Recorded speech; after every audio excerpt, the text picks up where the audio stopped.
All right, cool. You ready? Yep, ready when you are. All right, thank you, man. All right, guys, you ready?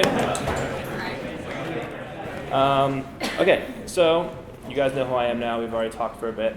And the reason I'm here is because my Instagram page with sketching. So that's the big meat and potatoes. What we're going to do today is talk about sketching.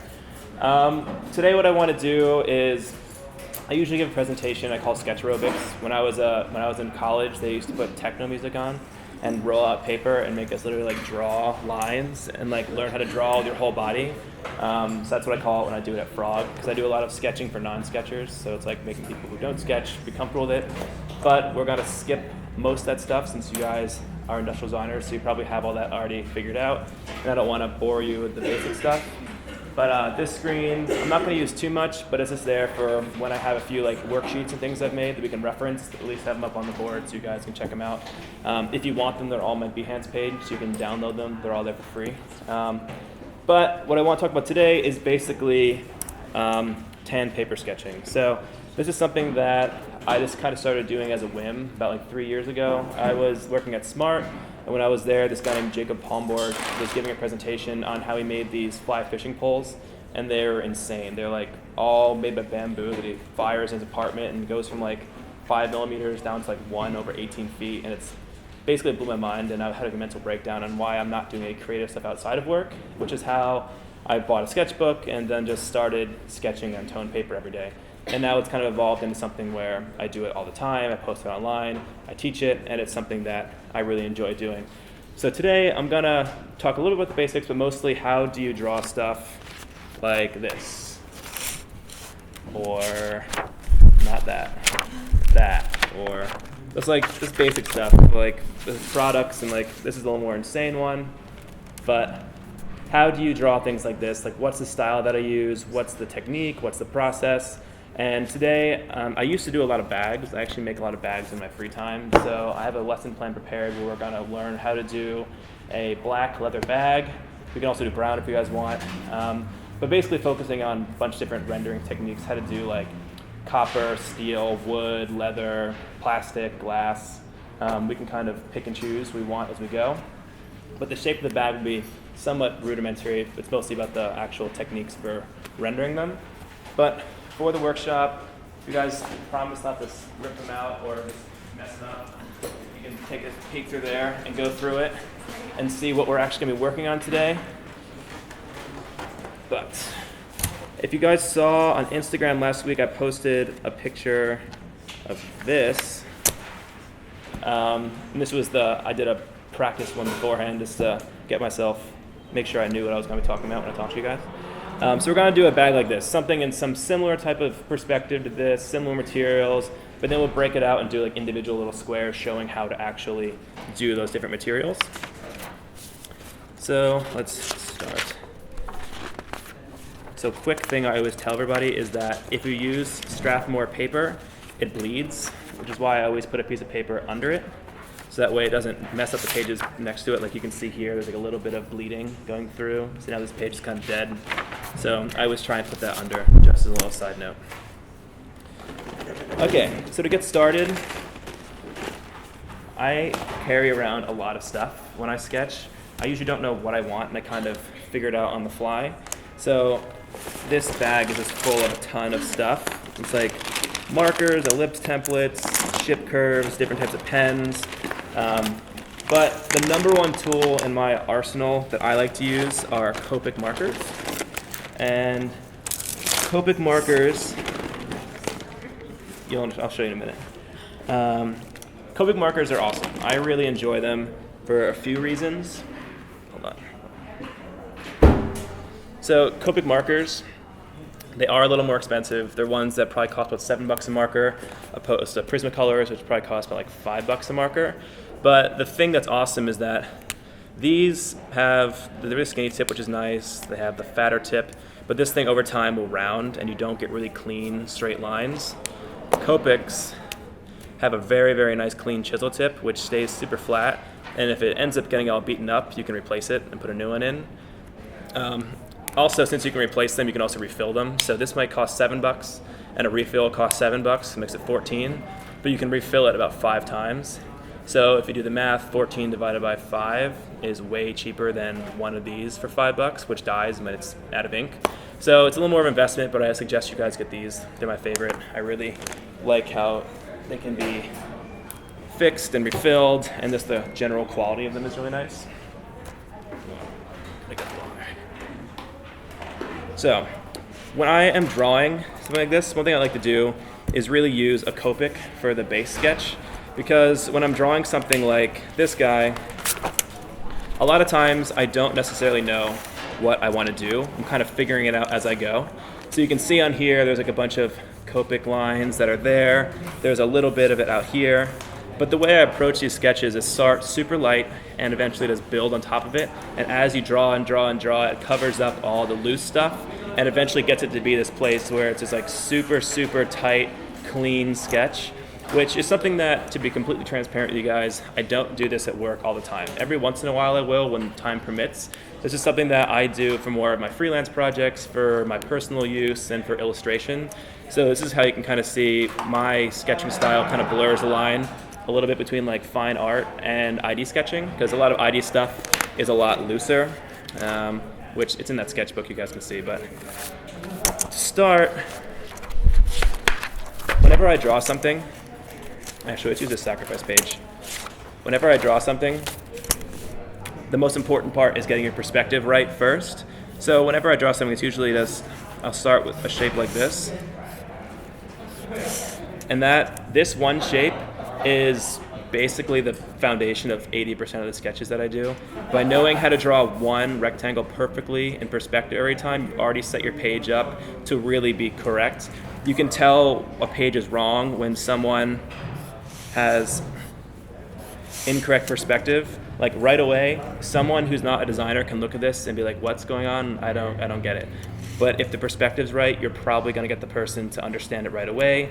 And if you can draw in front of a client in a meeting, I've literally had clients say, you're a wizard, why do you know how to do that? Like, people who aren't designers think it's insane that you can just draw. So if you can do it in front of people, it's a really powerful skill. But whenever I draw something, I usually start with a shape just like this. And then I'll start figuring out, okay, where do I want this to be? I try and figure out where it should go on the page.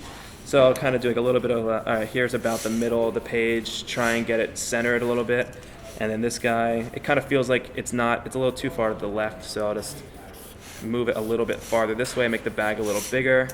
And then I'm looking at it, I'm like, okay, that seems pretty balanced. But now that this is up here, there's not much space below, so you need to do a little more of an extreme perspective to kind of make it fit. So I'll start thinking about like, what should this bag be doing? And I'll put one line in, and now I want it to be kind of extreme looking, so it's kind of like you're looking down on it. Something I like to do in my sketches as well is make things that are a little more stylized. So it still has that kind of like sketchy, little bit cartoony ID flair to it, but it still looks very, very realistic.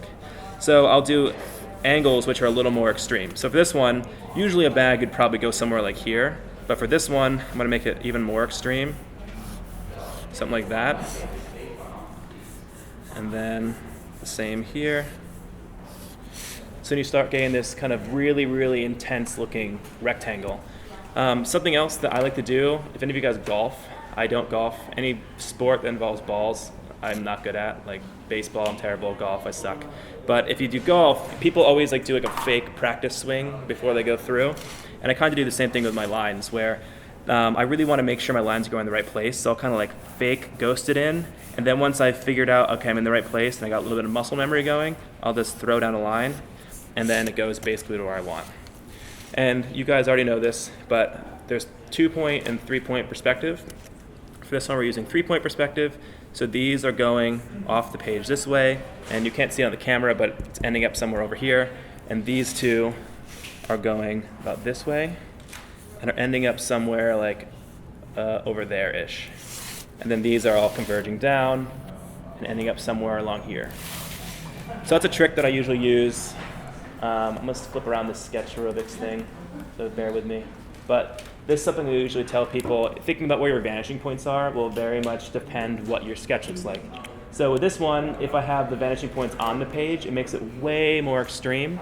But if I have them very, very far off the page, it makes it much more realistic, something you'd see in real life. Like if I was looking at this guy in real life, the vanishing points are going to be way off the page because the lines are almost parallel. They're just like barely coming in towards each other.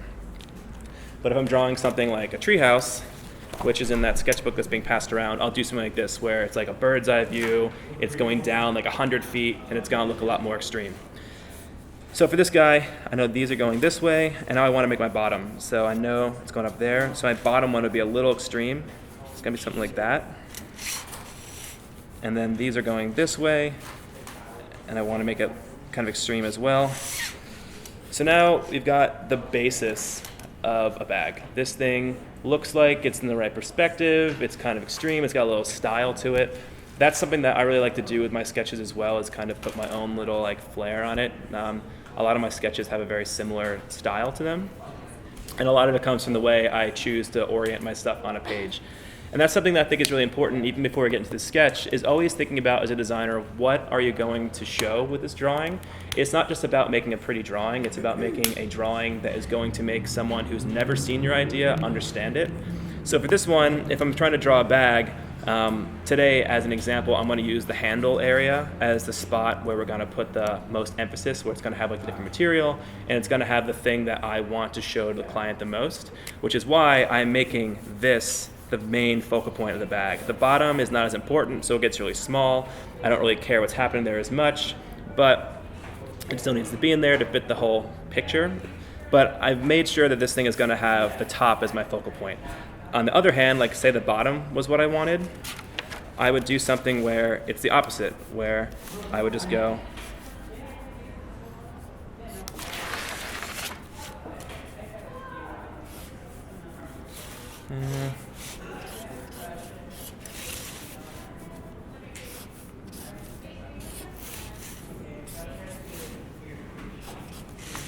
and then I would draw the bag this way. So now I'm all of a sudden telling the person the top is not important, the bottom is important.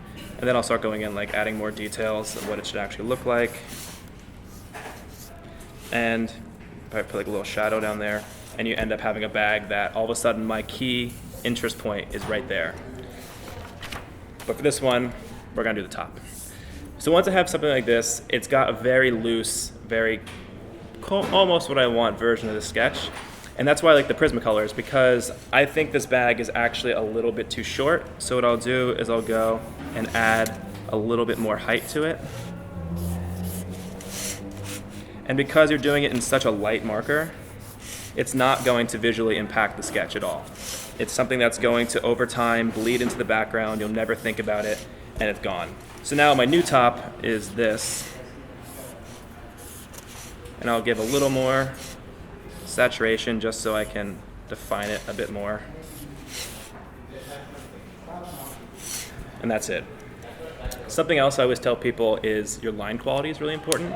When I mentioned that silly sketch aerobics thing before, it's actually really helpful because it makes you draw with your whole arm, opposed to people, when you draw with your whole arm, it's much better opposed to just doing like a bunch of little like frayed lines. That's something that I'll find engineers do a lot because they have to draw but they're afraid. So that's when I do my sketch aerobics class. I try and break everyone out of that and do something where it's a little more of a fluid motion.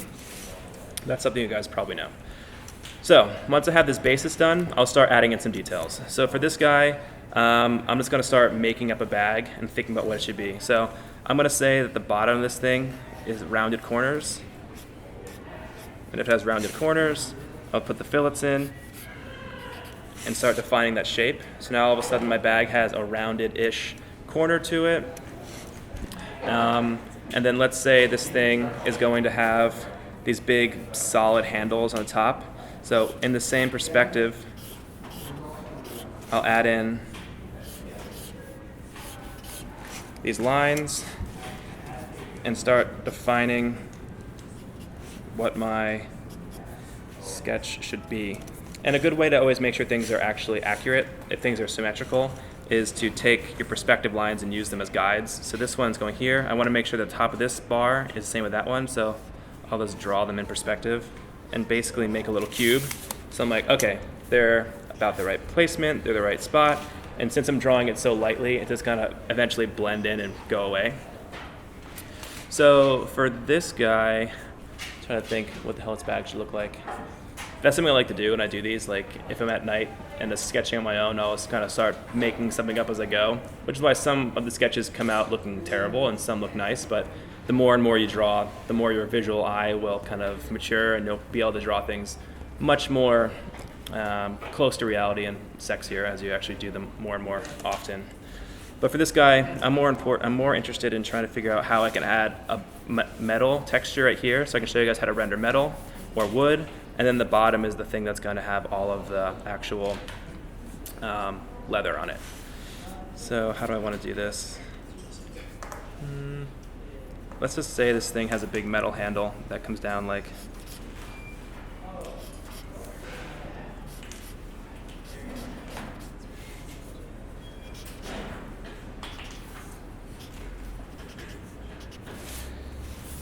So I'm starting to define that handle and what it should start looking like. And now I'm going to say this thing has a little bit of thickness to it. So I'll start adding a second line. And I'll give it a rounded bottom so it kind of matches the bottom shape of this thing. And then this one gets the same rounds. But because on the other side the bag is actually cutting it off so I don't see it. But I still need to give that secondary line so it gives the impression of thickness. And now I basically started to get my bag to where it should be. And I'll probably go inside a few details, like there's a rivet right here, something that's going to connect it down. And then I need to start thinking about how the actual bag is constructed. So right now it looks like I have a front panel with a big U-shaped bottom. So everything has thickness. A really easy way to get things to look much more realistic is if you just start doubling your lines. And what I mean by that is things like this, where right here I have a line going that way, and then a second line, which implies there's a little bit of thickness to that material. Same thing goes on here, same thing there. And whenever you start adding a little bit of extra line weight, it gives your sketch so much more reality. Take, for example, a cube. If I'm drawing a cube in perspective,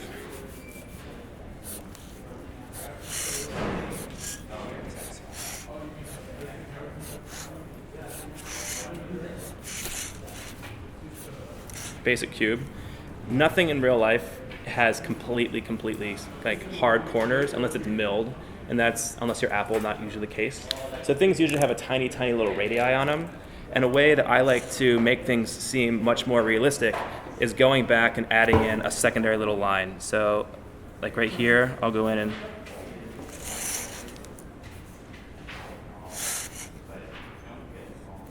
then I'll put a little like thing on it, and then show this going down that way, put a little radii on the corners. And now when I go back in and add some extra line weight to make it a little bit thicker, it gives the impression that this thing has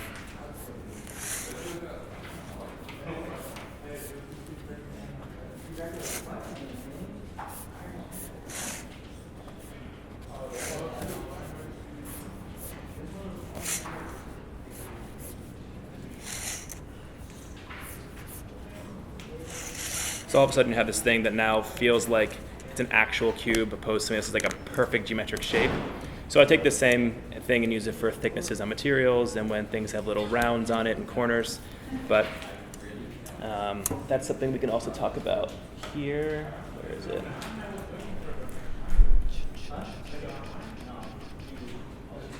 Where is it? This one. Just another example I use is talking about line weights. Something that I don't want to bother you guys with because I feel like you probably know it. But it's basically when you can see two faces touching each other, it's a thin line. You can only see one, you put a thick line, and that's a way that you can vary your line weights and make things pop off the page and be a little more dynamic. So back to the actual sketch.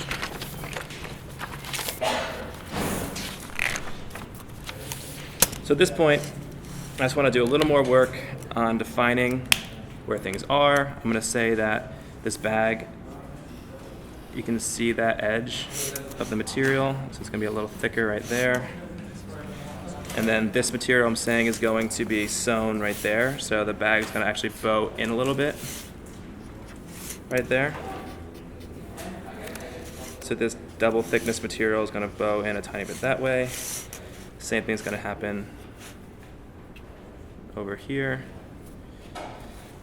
And then you're going to see the rivet on this side.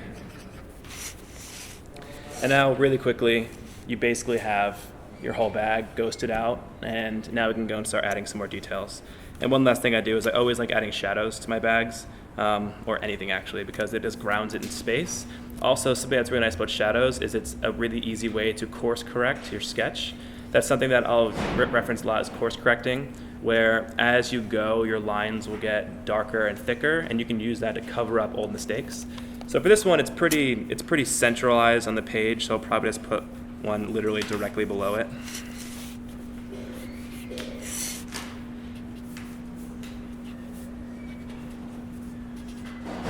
Something like that. So it has a little bit of a shadow just to kind of say, I'm sitting here, I'm in space, I'm a real thing. But for an example like this one, I was annoyed when I finished it that it felt like it was so far pulled over to the page, this other page. So the shadow I chose when I did the light source to pick it as going this way on it. So that way the shadow will be a little farther back, and this little bit extra kind of put a little more visual weight on that side of the page, which balanced it out a little more. And then the last thing you can do to make things balanced is I felt like it was really awkwardly empty, so I went back and started adding in a little bit of context, little scribbles saying like, this is brass, this is for a rigid handle, this is black Italian leather, this is blah, blah, blah. And you can use that to kind of fill in the page and make it a cohesive, really well laid out story. All right. So something that I like to use a lot for these sketches, but do not really use at work, are rulers, ship curves, and as I call out, ellipse templates. People always ask me like, for the watches I draw and stuff, like how do you get it so clean? It's because I draw the whole thing out like this first. So if I was doing it at work, I would draw this level, but with a pen. So my sketches at work would be like just like this, a lot looser, not completely perfect, but in pen, because there I'm just trying to explain to the designer and they get the picture. They don't need to be painted the whole thing as a super realistic object like a client would. So this is the kind of stuff I would do at work. But now since I'm doing it for fun, at home, or for you guys, I want to show you how I do it like super, super tight and clean.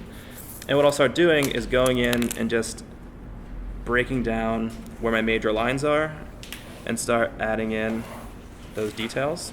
So I know this guy is going to be here.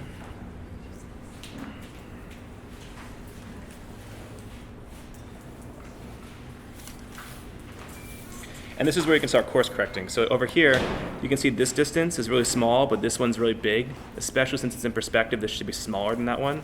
So now I'm actually going to, when I put my line in, pull that back a little bit so that it actually is in a little bit more of a correct perspective. And then I'll do the same for the bottom.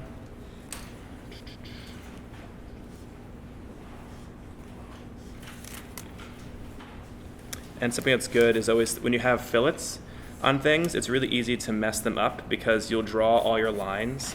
Like if I was drawing on, getting confused with these pages. If I was drawing on here, and if I draw all of my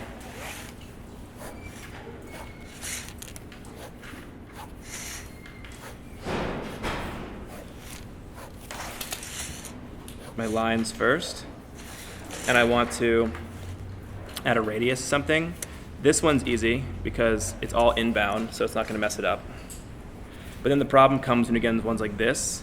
You want to round this, and now all of a sudden you have this extra line which is outbound to your sketch. If you have little things that are mistakes or things you want to cover up, it's always easier to have them all within the body of the sketch because you can always cover them up. When you have really hard lines that are outside, those are the ones that are really difficult to cover unless you start getting creative with like shadows or paint markers or something to make them blend into the background because they're not actually within the main part of the sketch. So for this one, now I have to add an additional line right here and do that, which all of a sudden makes this part seem a little bit messier.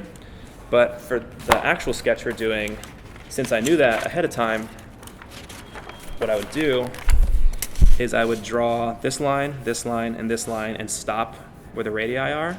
And then I'll go in and add my little radius by hand. And now, since I have this, where before I would have drawn all the way to this point and had a line there, now I know that it's just going to end tangent to this line and go that way. So I can just add it in myself. And now it's correct, it's not going to look weird, and it's good to go. But once you have like the basics of this down, I'll start adding in some more details, like the thickness to that part of the leather itself. And something a mantra I like to live by with sketching is never give up on a sketch. Like I just realized in this sketch that I made a mistake where I said before that this part of the bag is actually inset a little bit, like it's puckering in. And on the bottom I put a hard line, so that shouldn't have been that way. But we'll fix that in a second. So now I'll start.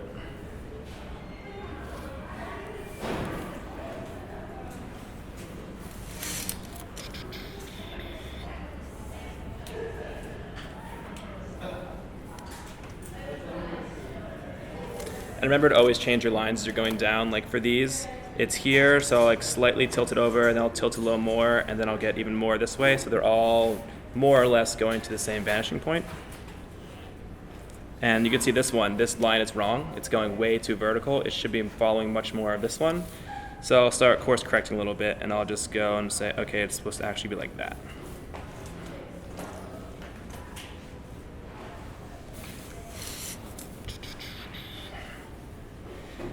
This is that way. So it's always a little bit of a balance of drawing stuff by hand, like all the radii and things I'll always go and draw in by hand because it's it's a little too intense to go and use little ellipse templates or everything. And you can always clean it up later. And it's okay if your lines aren't exactly perfect, like I have a little bit of hairiness going on over here, but it's fine.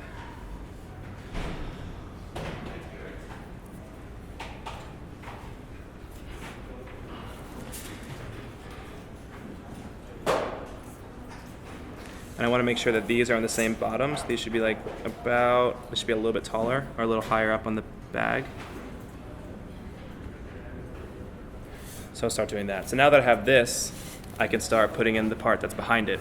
It's always good to think in your sketch what layering is. So for this one, the handle is up in front of this face. So I want to make sure this handle is defined before I put this back line in, because this one's going to terminate when it gets hidden behind that little handle. But you also want to think about what the biggest picture is. Right now, the most important thing is making sure the body of my bag is in perspective, which is why I did that first. So now I'm going to go and start putting this stuff in.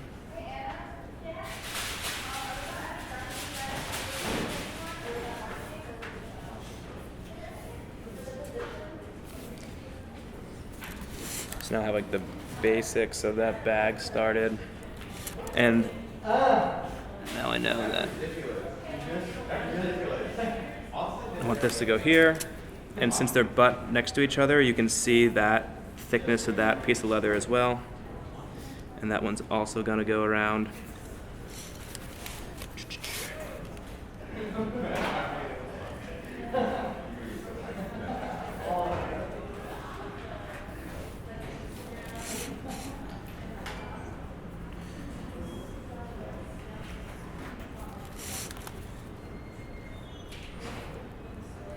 So you guys have any questions or anything? I can talk and draw at the same time. Sure. Is there a reason why you use a genitive rather than verb? Okay, so good question. So I'll give a quick explanation of the stuff that I use.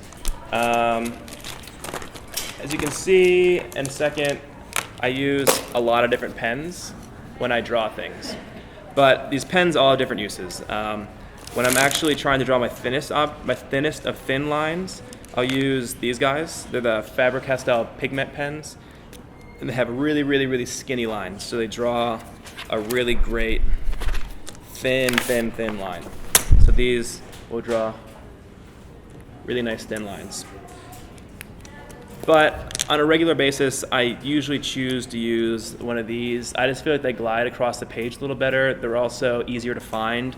These, I had to order off Amazon from like Great Britain or something to find them, so they were kind of annoying to get. These I can just go to Blick or Utrecht and just get them for like $1 or $2. And they're kind of my go-to. I've never been a ballpoint person. I don't really like ballpoint pens that much.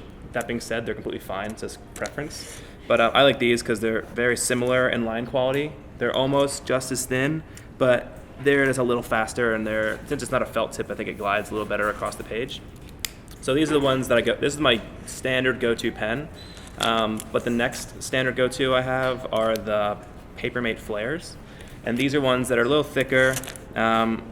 So they make a little bit more of a medium weight line, and these are what I draw with at Frog. At Frog, basically all my drawings are all Papermate Flares, just because they're all really fast drawings. Like if I'm drawing this thing, I'll just start like throwing it down on a piece of paper and like figuring out what it's supposed to be as we're doing it. And like you can get the picture, but like it's basically, these are the ones I like to draw with at work the most, when I'm just like going rapid fire, like making concepts, throwing it on a wall. So these are really great medium line weight ones. And then for a thicker line weight, the Pentel sign pens are really awesome. They're really thick, they're really fat, they make a good thick line. So you can see here, it's like a gradient going from thin to thick. So if I had to tell you to get any pens, I would get these three, just as like a general starter kit. I love them all. They're cheap, they're easy to find, easy to replace. So these are like the core that I use a lot. If you want to get a little more intricate, this is like the Pentel sign pen, but it's this weird one that kind of has like a felt kind of paintbrushy tip on it, which is nice because you can go very easily from thick to thin lines. So it's a little bit more of like painting with it. So you can get a little more of like a gestural style with it.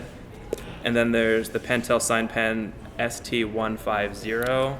That's basically this one, but super fat. And then there's always the standard Sharpie, which I don't know where it is. Oh, here it is. And the Sharpies are just obviously really thick. So yeah, that's a quick explanation on the pens I use. But for today, we're gonna mostly use the ones I highlighted before, which are these three.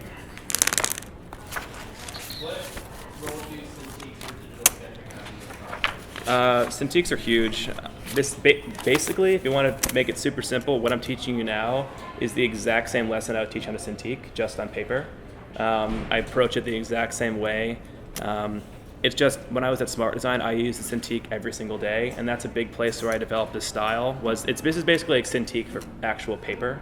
Because it's basically, I take these sketches and think of them as coloring books, where I make a big sketch and then completely fill it in, which is the same way I would do it on a Cintiq. Like, I can show you some examples.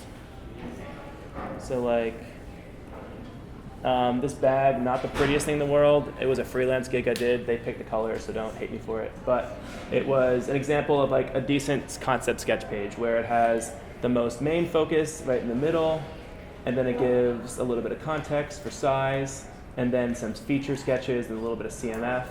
But this is the kind of sketch I would do on a Cintiq, where it's like really, really saturated color, it's filled in, and this, as you can tell, looks very similar to my paper sketches. So I kind of do like the same approach, just one's digital and one's not.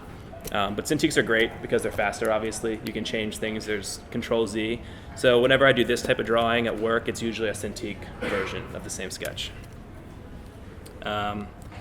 Okay, so now we've started to find this, I realized I made a mistake. Since this guy curves in, this line down here should also have curved in, which is something that I now need to course correct. And that's something where you can start getting creative, where since I'm lucky that this mistake is where the shadow is, now I can like pull the shadow back and use that to cover that mistake up. And once you get really comfortable with this type of drawing, you can just start to realize how to fix things. So for this one, I'll just go back and I'll add that little dimple in where it should have been. So the big thing is that it should have been inbound from this surface, and then I'll just go like that and have these kind of go under it still. So it's not that huge of a difference, but that line shouldn't have been there in the first place. And for speed, for sake of time, I'm just going to quickly shut up for a second and just finish this sketch so we can start putting some marker on it. But once again, do you guys have any other questions? I can just do this while we're talking. Anything? So depending on how complicated the sketch is, if it's really complicated, I'll start with a C1 because it's the lightest. If I know I'm going to mess it up a lot, I'll try and have it be at least impact as possible, so I'll use one of these. But I usually like to use a C2 or a C3. Also, depending on how much time I have or how intricate the sketch is, I'll just like start super light, and then I'll use like a C2 or a C3 to get a little bit darker of a line to like even more pull in the sketch from the original like loose drawing. So yeah, any of the C, like 1 through 3s are good. C0, I don't actually understand why it exists. It's so light, you can't even really use it. But they do exist for some reason.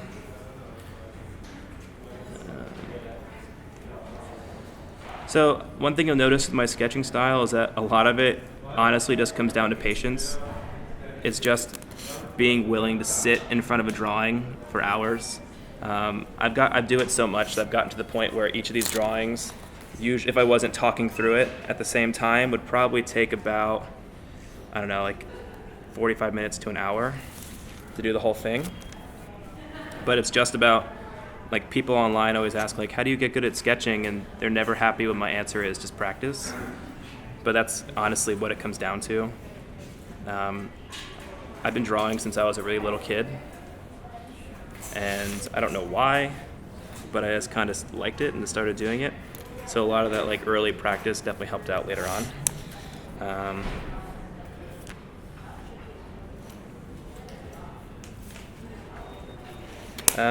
Cool. So this is the basics of our bag. We basically have a big leather front face, a big U-shaped pattern that goes through here. So it's 1, 2, 3 pieces, 2 handles, 4 rivets, and then we're gonna have a bunch of stitches going around the whole thing. So that is the basics of the drawing. Now we can start moving into more fun parts of actually getting colors on it. So something that is next to having these guys, the most important thing I can stress for you to buy is, I don't have them all out right now, but a set of Copic Cool Grays. These are something that I use all the time. I use them for shadows, I use them for just straight up color, I use them for most of my drawings. I try and keep within the tan, white, gray scale. That's kind of my aesthetic. So I use these very heavily. Get these are really great. And they're ones that you'll use for everything. They're definitely, having a Copic this color is nice to have once you have a big collection, but you use this like once in a while. So the better bang for your buck is just the grays, because you use them all the time and you'll never get rid of them. You'll refill them like 20 times. Like you can see, I've refilled these things like a billion times. I think I've had some of these for like 6 years, and I just keep refilling them over and over and over again. But once you start actually using the markers, the same philosophy goes for the markering itself as the sketch, where you start with the lightest colors. So first thing I want to do is pick a light source. And once I pick that light source, I need to think how that's going to affect the colors I'm going to use. So something else that's really, really great with picking a light source is it gives you another opportunity to really choose what you're highlighting. So for this one, if I'm saying that this kind of section is the most important part because it's kind of looking in at it this way, this seems like where I want the most emphasis to be, I'll probably pick my light source to come in from like this way. So something that goes like that. But it's not, it would look more like this, I guess, because it's coming down. It's kind of hard to draw on a flat surface, but the light source is coming this way. So that way I'll get a lot of reflections right here, which is going to highlight this part. I'll get some reflections along there. And it's really nice when the light source is what's closest to you, because then as the sketch goes back, you can use less and less highlights, which kind of makes it blur into the background. So it even further concretes the fact that you want to look here. And that's a big thing, is over time developing how you make people look in a certain way without having to say a single word to them. And that's something I like to do with the perspective you choose, the format of the page, the lighting, the colors. And there's a bunch of tricks and tips which I'll go over that you can use to build together and make that story really, really strong. But for now, we're gonna make this bag, Do you guys wanna make the bag black or brown? Anybody care? Okay, well you make it, what do you say? Black. All right, black, so we'll do black. So for black, I would probably stick within this range of like the C7, 9, 8, 9, and then 100. So for this one, I'm going to say that the lightest part of this bag is a C7, where the light is super bright right here. So I'll just start going in and really carefully outlining where I want it to go.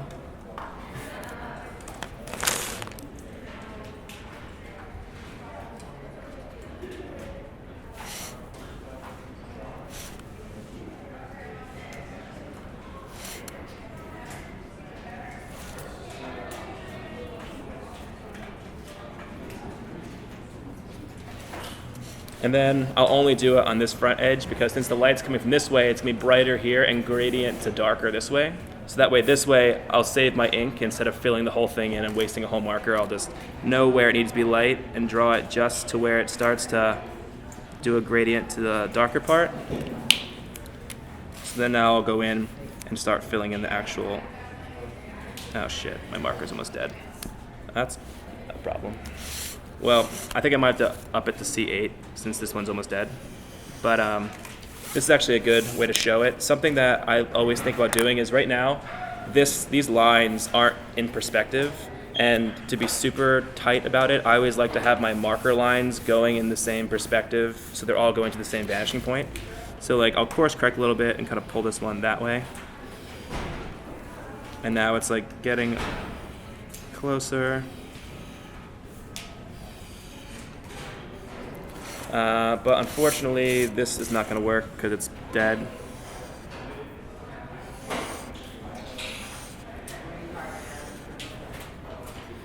But we'll keep going.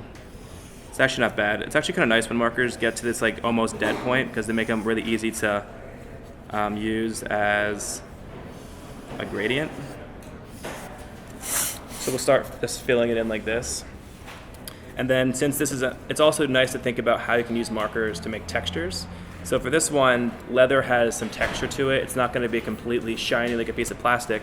So if this marker was a little juicier, it's a little on the dry side, which is a bummer, but it would be great to have these kind of striation marks because now you can start using that to cross-hatch with it.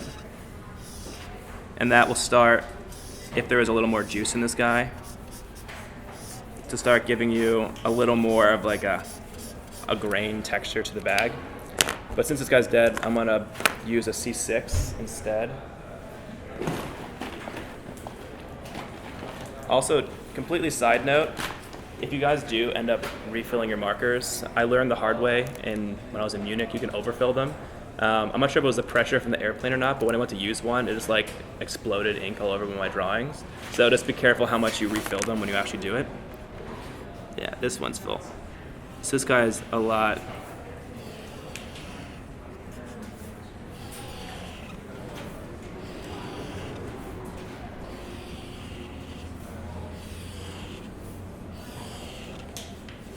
This one's decently juicier.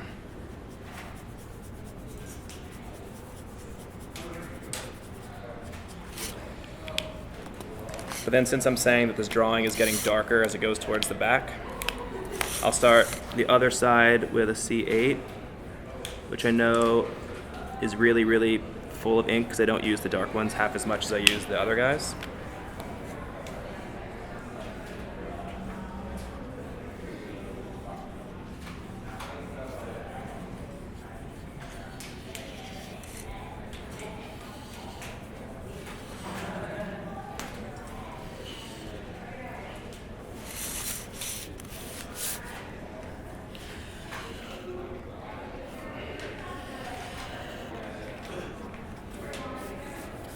So I want it to be super saturated towards the back and start fading towards the middle.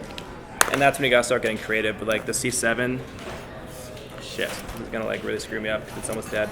But, well, that's fine. I don't wanna use your marker because they're not cheap. I might, let me see what I can do. If I can't, I might take you up on that. We can just also make the whole bag darker. So instead, this bag might be a C8 instead of a C7.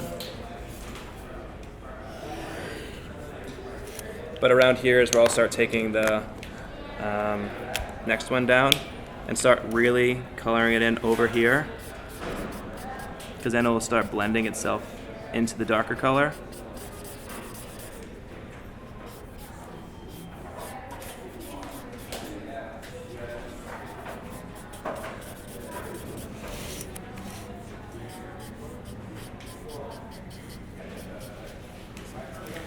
And then something else you can do is just take it from the darker side and kind of let them fade off as they go towards the lighter side.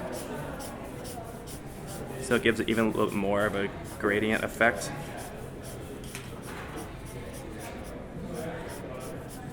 And yeah, that's not bad, so it's okay.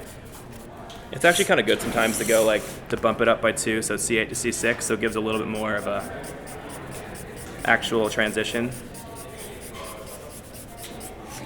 Okay, so not the best I've ever done in my entire life, but for the sake of time, it does the job.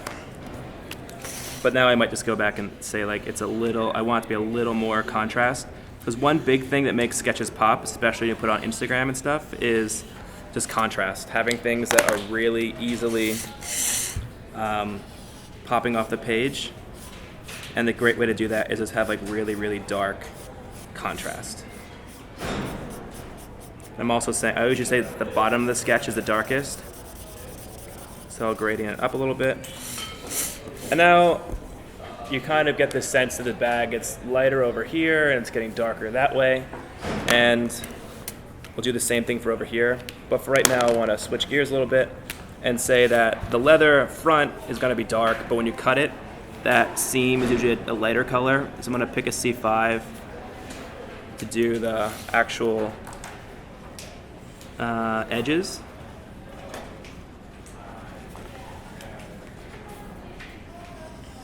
So it's a slight different color. It makes it pop a little more. And then you can start doing that same thing along all these.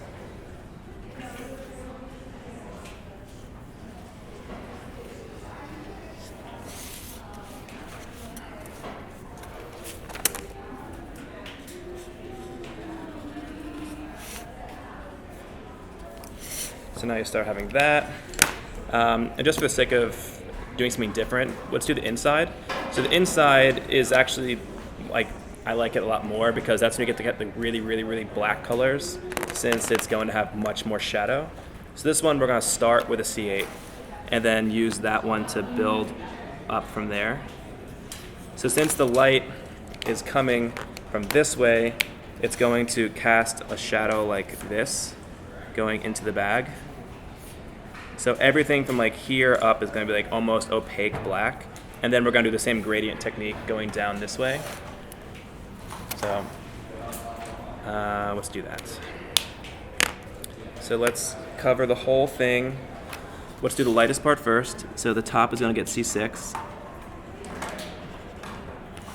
since that's the light base color which we had to transition to since the 7 was dead.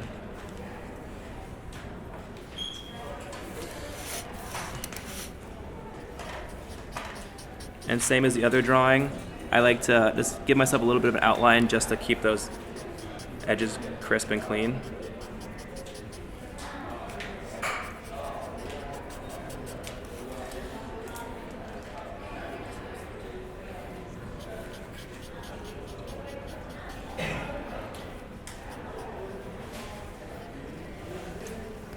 And try and make sure you always keep the marker out of the areas which you're going to get different colors. So that way you can, when you put the gold or the wood or whatever color in later, it's not already muddied up by some gray, which is not what you want.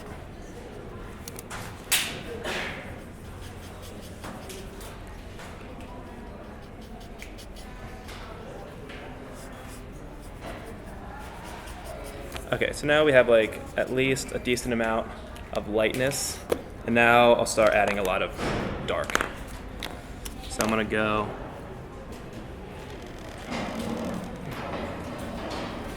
So honestly, I don't know if you guys have ever painted before or anything, but a lot of the way I draw, I kind of take inspiration from how I would paint things, and a lot of it's kind of it's basically an exercise in blending colors a lot and saturation. So right now, since this is right next to the edge of the shadow, it's going to be super heavy and dark.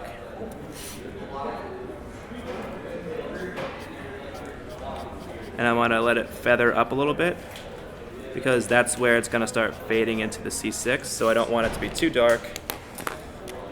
So then I'll start doing the same thing I did before, is kind of let it go up and kind of feather off or tail off the mark as I go up, but make it really saturated where they meet, so that way the inks can blend.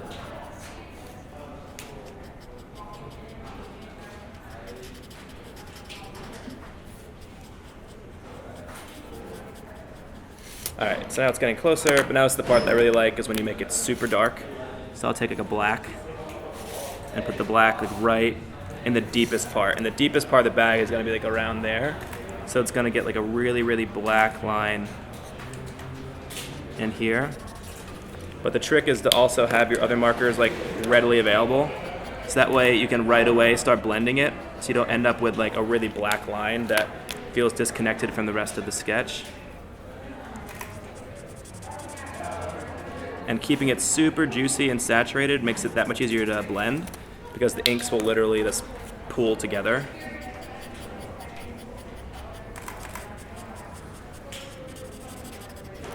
So I mean, not perfect, but we're getting to the point where it's getting close.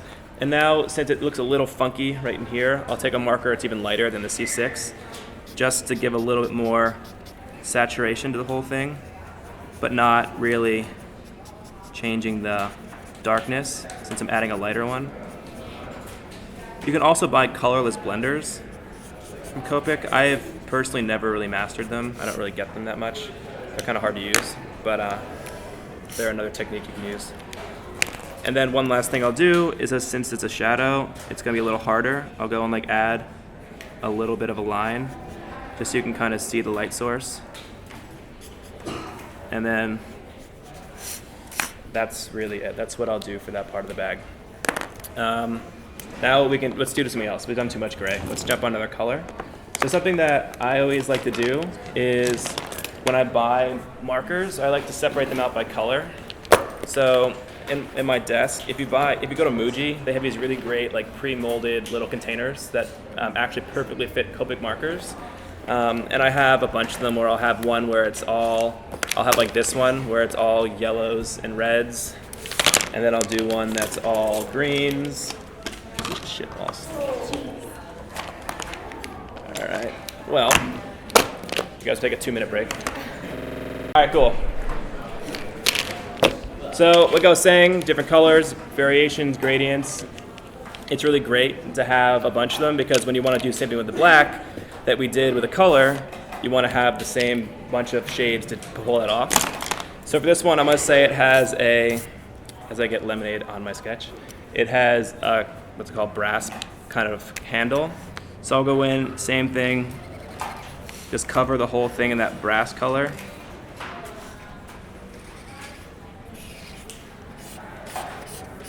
And also this one, like specifically, try and go with the grain, so that way it feels like the metal has that kind of stripiness. This is, what are you? Yellow ochre. This is one I like a lot. If you see my treehouse sketches, I use this marker all the time. It just coincidentally was like the first marker from Copic I ever got, and I just kind of liked it. So I'll start adding this stuff in to get the bag handles going. But then I'll pick a color that's a little different. I usually like using goldenrod, which is this one. It's kind of like a darkish gold brown color, and it works well for shadows.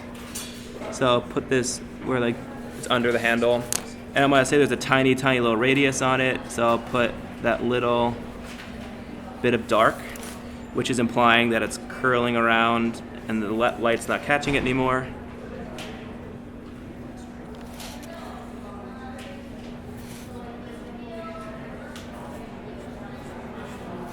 So start doing that. And then what I'll start doing is start adding in a little bit of like disturbance to it. Since this is gonna be brass, we're gonna say it has a little bit of, too much. It's got a little bit of like streak to it.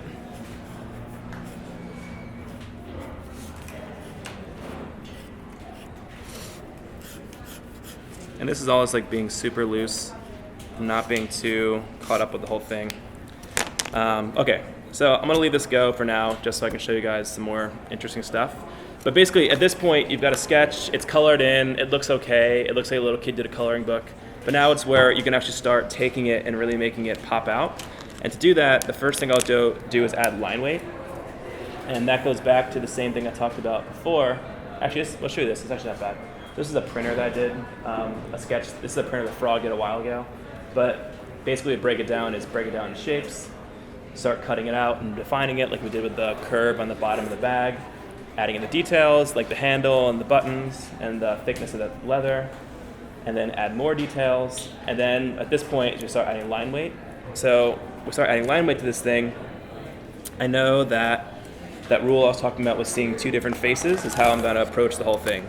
So for this guy, I can only see this one face, so it's going to get a really thick line right here that I'm going to taper it off towards the bottom. So that way it's really fat and dark at the top and lighter towards the bottom, so it makes you want to look at the top of the sketch.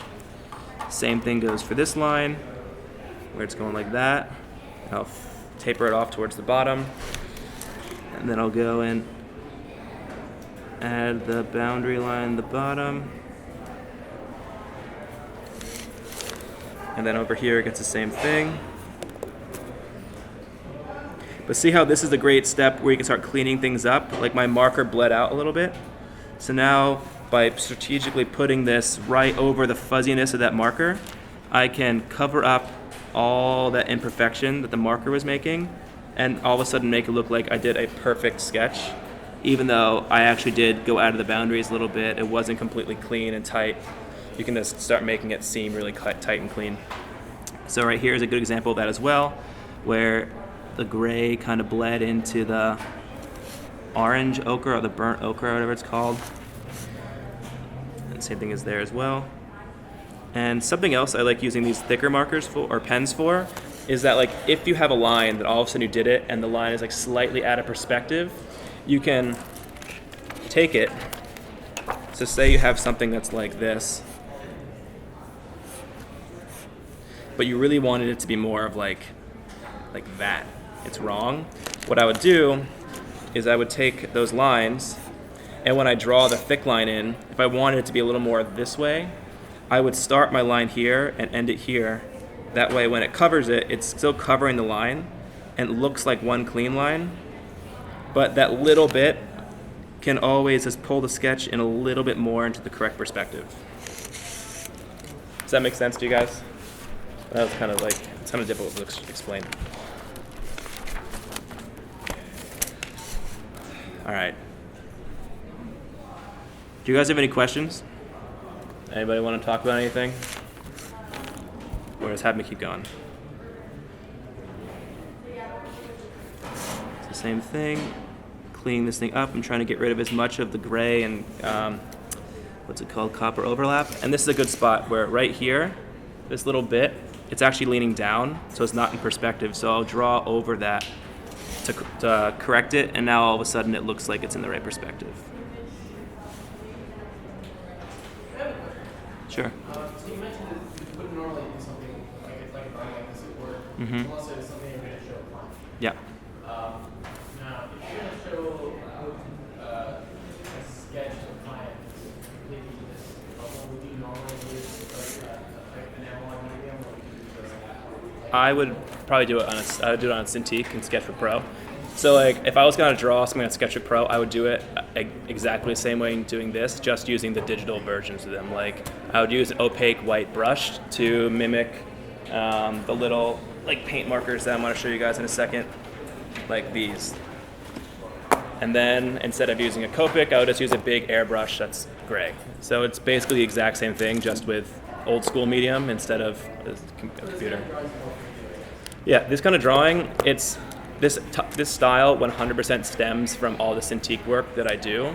But this is just like I was saying, it's much more of my personal preference for drawing. It's something that I do get to do at work once in a while, but the vast majority when I draw things like this, it'll be on a Cintiq.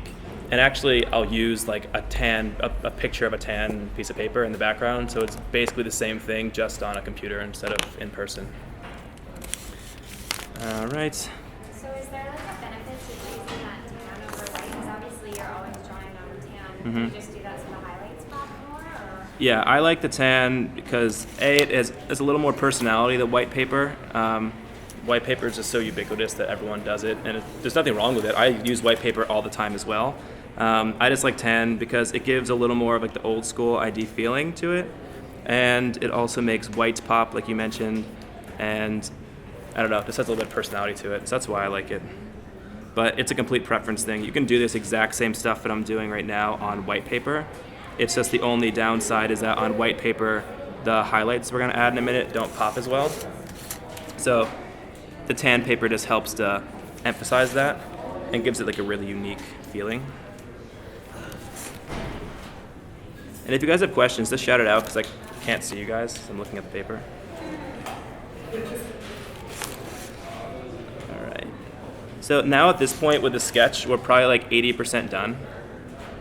It's like getting to the point where we almost have it finished. Like this guy is gonna have a little bit of thick around the back so you can't see where it's going. These are gonna get. But now this is the part that I think is a little more fun that I want to show you guys, and it's adding all the highlights and everything. So for highlights, I have a very similar like arsenal of tools like I had for the actual pens and the thicknesses. And for those, I tend to use, where are they? These. So these are all the things I like to use. The one I use the most is probably the Verithin, Prismacolor Verithin white pencils. These are really great because they're really, really hard, so they don't rub off too much. Next to that, I have just a regular Prismacolor. These are much fatter and have a softer actual lead, or whatever the medium is. So they rub off a lot more. So these tend to be a little more heavy-handed, but they're good to have around. These guys are the ones that I use for all of the really, really fine highlight details that I do a lot of my sketches. So these get a lot of use. And then these two are basically the same thing. There's like paint markers, just one is really thick and one is a lot thinner. So depending on what you're looking to do, I just have both of those for different line thicknesses. But now what we can start doing is adding some highlights. So what I'll start doing is I'll usually start with this guy first. This word of advice, these things usually tend to clog up. So I'll usually just go and make sure it's working before I try it. But now what I'll start doing is going in and saying, okay, this thing probably has a little radius, which is what I was touching on before, the double lines. And a way to do that is just putting in a little white line on that edge, implying that it's catching that super bright light that's coming in. I usually don't like to cover the black line, so it still gives it a little bit of structure. But I'll start doing this, and like on this little pin right here, or rivet, it's gonna get there. So getting it there. And then this guy is actually gonna have it right here as well, because that's where the light's really coming down on that spot. And this guy is gonna get the exact same treatment.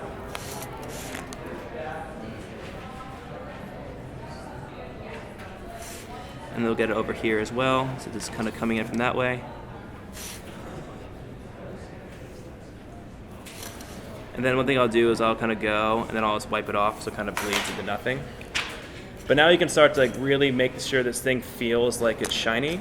But a way to take that and make it even better is to have a little bit of gradient in it, and you can do that with the Prismacolor Verithins. And to do that, I'll usually take that and like the top where the light is brightest, I'll just go and like start strong and feather it off. And then same thing for this face, start strong and feather it off. And then I'll add like a little bit of hard highlight right here. And then have that kind of just taper to nothing. So it starts feeling like it's really shiny up there. And then to make it really pop, what I'll do is I'll take this guy and I'll just go and like add some really like high contrast burn marks, just so it looks like those things are really catching some light. And conversely, you want to have those really high contrast brights, but you also want to contrast that with some darks. This is a C8. So that one, I want to say that on this edge of it, it has a really dark shadow that's going around. So that way it starts saying that there's some light coming from this way, and And that'll also happen where the little rivets are. So they'll go like there. And then I'll put a little bit there. And now you can start having this thing feel like it's shiny. And a nice little trick you can do is when you put the Prismacolor down, if you draw over it with a marker again, it'll basically erase it. So you can go and start to like get rid of a little bit of it and add some secondary color so it feels a little more brassy. And then you get something that starts looking like this.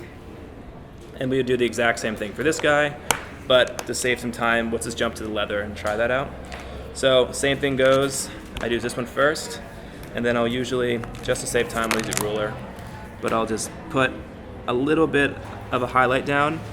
So for this is actually a style that I just do that doesn't actually make sense because leather wouldn't really pick up light like this. It's not shiny. It's just something that I like to do in my drawings, is add contrast even if there just doesn't necessarily need to be contrast there. So that's something that you probably wouldn't see most people doing, but I enjoy it, so I do it anyway, and it kind of adds to the style of my stuff. So I'll do that. And something that's good to think about is that objects will always pick up light. Like this object, if I put it down on a piece of paper, right under here, there's going to be a very, very, very dark line.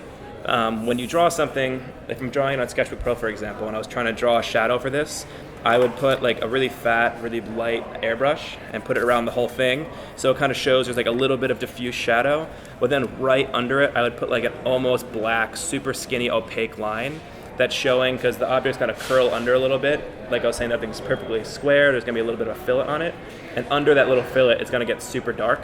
So if you ever want to have really, really convincing shadows, do a big airbrush one with a big, or a very, very skinny, very, very opaque black line.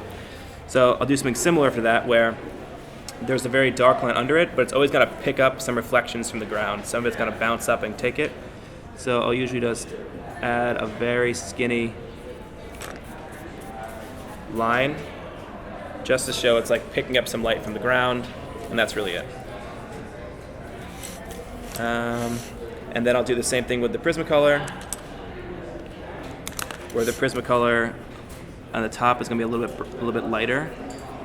So to make a little more contrast between these places, I'll put the white to separate them, and then I'll put some light there, and it starts adding the thing to it. But also what's nice is that this paper has a little bit of texture. Leather is really good to draw, because you can just really lightly just kind of like go over the whole thing, and it starts picking up a little bit of that texture of the paper. And by adding that little bit of Prismacolor, it just gives that tiny, tiny bit extra feeling of it being leather. And I'll do the same thing where that kind of feathers out into the drawing, where it'll be heavier over here and lighter towards the side that I'm calling the dark side, where the light is not coming from.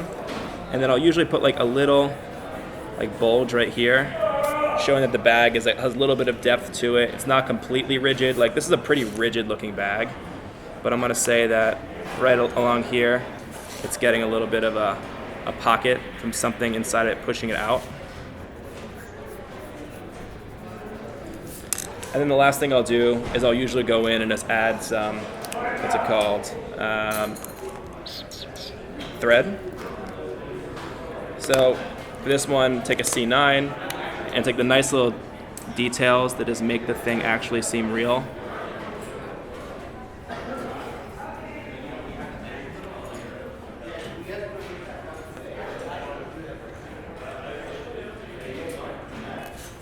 And then on the other side, I'll switch to a darker one since it's in the shadow.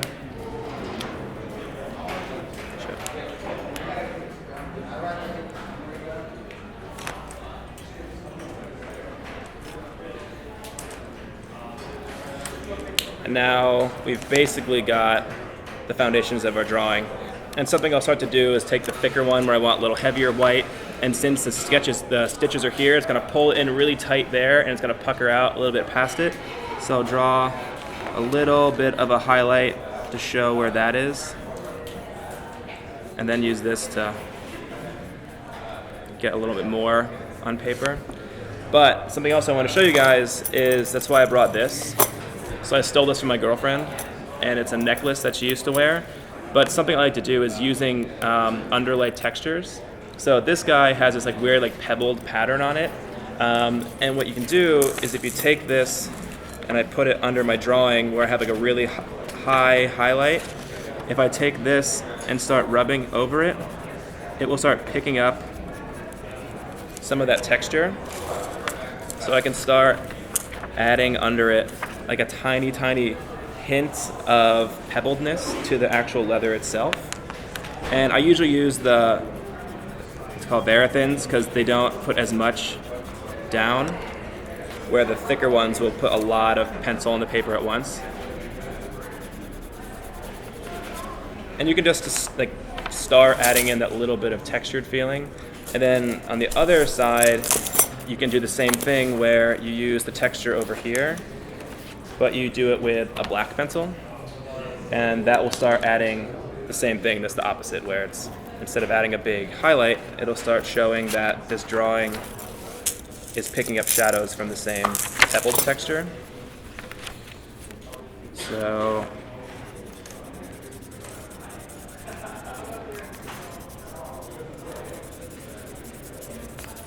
yes, you can start getting that. And then I'll do the same thing where this guy, since this pinch is happening over here, it's going to get a darker line on the other side of that little lip. And then I'll usually go and add a little bit of dark just to give a little bit of texture feeling to it. And then I love these for the inside of the bag where it's dark. I'll go and start adding and like feathering it up to kind of blend all that marker together.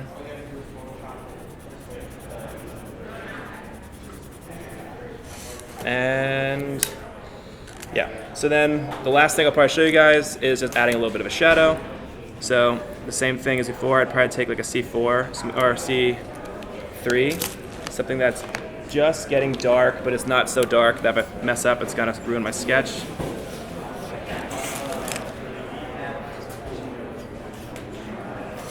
Trying to remember that I picked up this little dimple that's going in there. And then having it feathered off to nothing as it goes out.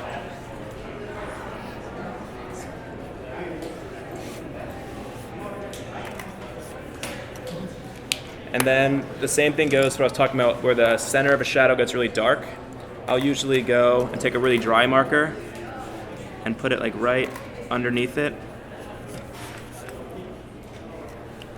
And then take a middle ground one to kind of feather it out a little bit, same as we did before. So it seems like it's darker towards the center of the shadow and lighter the farther out you go. And yeah, so I think, do you guys know, how are we doing on time? Do you know if I think we're done.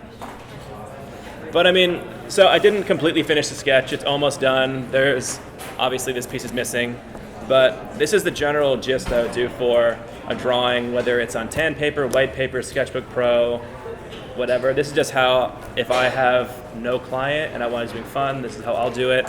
At the same time, I have been asked to do it at work because sometimes clients want things like this. Clients want really sexy sketches. They don't want renders. And one thing that's really good to remember is that when you're showing clients work, it's really good to have an idea of who they are. If you're showing a render, sometimes people see a render and they're like, oh my God, this pencil sharpener is amazing. All right, now how do we tool it? Let's make it. Sometimes people can't make the mental leap between a concept and a render. They think a render means it's finished. But if you show them a sketch, they still can get it, that it's not real. They're like, oh, it's a sketch. It's not done yet. And it also means clients are usually more inclined to give feedback on sketches because sketches are something that gives an illusion of it not being finished yet. People understand it's hand-drawn, but when you get into things that are photorealistic CAD and stuff, people think it's done. So sketches are really great for usually like first phase concepts. Like a lot of times we'll do research and then we'll have like a first down selection of like 3 concepts and I'll do sketches for those. And then the second one where we refine it, I'll do all renders. That way it's a lot tighter and it's more cohesive and more to like almost finished product type level. But the last thing I want to say to you guys is that these things, right now, this looks like, oh, it's a piece of artwork. You have this like little bag on a piece of paper. You shouldn't consider your drawings as art. It doesn't matter how shitty it looks, how beautiful it looks, as long as it tells the idea properly. So for these, you should always go in, and I like to always name my concept. I don't know. What's a good name for this thing? What would you, if you're gonna name this for a client, what would you call it? Anybody. It can be something stupid. It doesn't even matter. All right, we're gonna call it goldenrod. That's what it's gonna be called.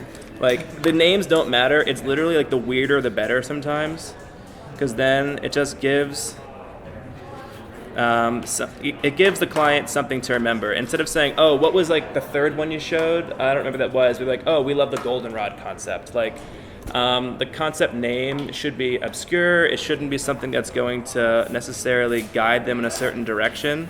It just should be something that's catchy, easy to remember, and a lot of times when you do these names, they'll actually stick through the whole concept. Like, we just did one, and that name was some random concept, and the final thing ended up being called the same thing just because the client liked it. So I'll usually name it, and then I'll do a few little call-outs of, like, I don't even know, like, what do you want to say? Stamped brass handles.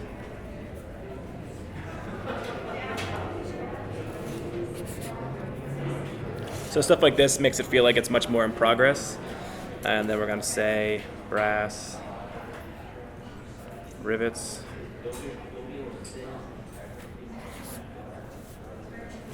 And then, I don't know, vegetable,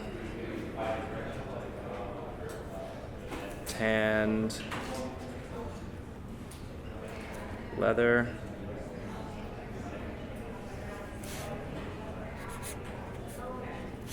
and then I'll usually sign it, something like. So yeah, in a nutshell, guys, that is how I approach drawing. I hope I didn't go too fast. This made sense. Do you guys have anything else? I'm not sure what our time frame was for everything, or what you guys did for class. But if you have any questions, feel free. We can chat while we're here, or if not, I think I'm gonna be sticking around for a bit so we can talk about it later. But yeah, I mean, also, this is helpful for you, but also helpful for me. Like, for you guys, what was helpful? What worked? Is there anything, pointers you have for me going forward in this stuff? Do you guys have any advice because it's something that I'm continually always working on and figuring out, like, what's the best way to teach somebody something? How do you do it? What's useful? What's repetitive?